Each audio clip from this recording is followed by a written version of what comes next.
One of the signs or fingerprints of the devil is oxymorons. They remember what the Lord said? He said, "You call good evil and evil good." That's what they do. They contradict themselves. They'll say salvation is by grace and that not of yourselves, and then they'll tell you that it's hard work to be a Christian. Let's talk about a few practical things that we can do to walk in faith. One of the things I've been trying to get across to you is that one of the signs or fingerprints of the devil is oxymorons. They remember what the Lord said? He said, "You call good evil and evil good." That's what they do. They contradict themselves. They'll say salvation is by grace and that not of yourselves, and then they'll tell you that it's hard work to be a Christian. Right? And then he will tell you that you don't have to do anything. You just got to let God flow through you. But he starts the video off with, here's some practical things for you to do so that faith can work through whatever.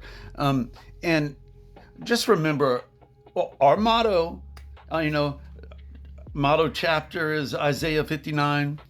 And our model verse for us that just kind of sets it right is Galatians 2:20. The whole idea that we are the body of Christ and we have the mind of Christ. And the habit of Eve is her habit is to bring the knowledge of good and evil to Adam.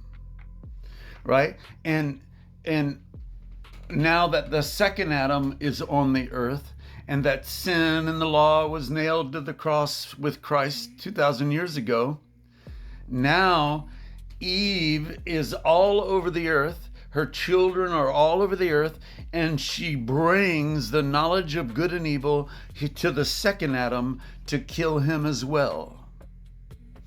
So this individual, he traded the natural function of the man who came from God, that's Christ, for the function of the one who came from the devil, for the devil sinned first.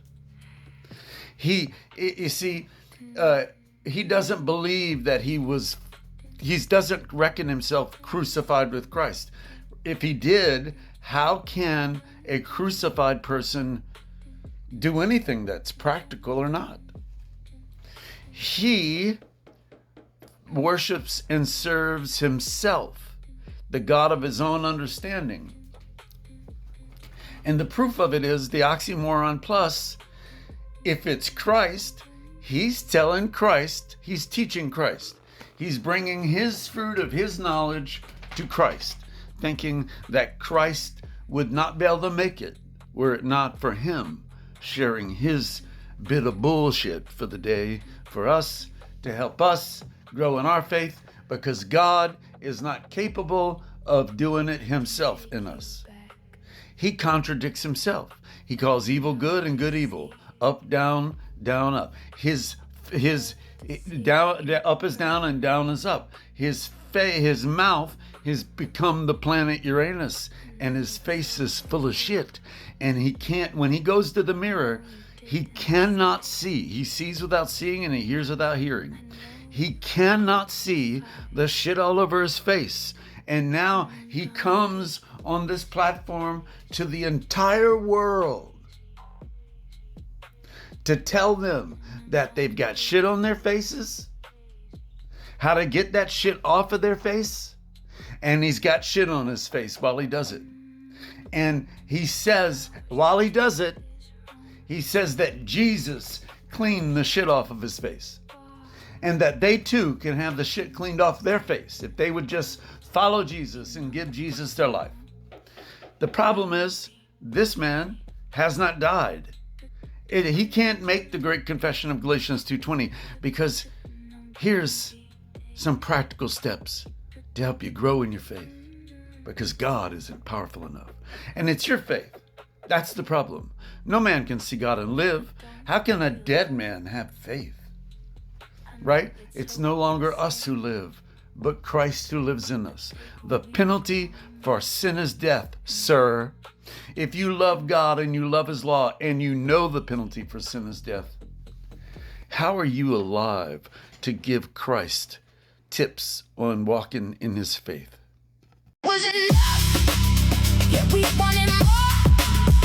You get exactly what you need in the downfall. You want more. The manna you cannot store. Rotten. Longing for Egypt. Trust his timing.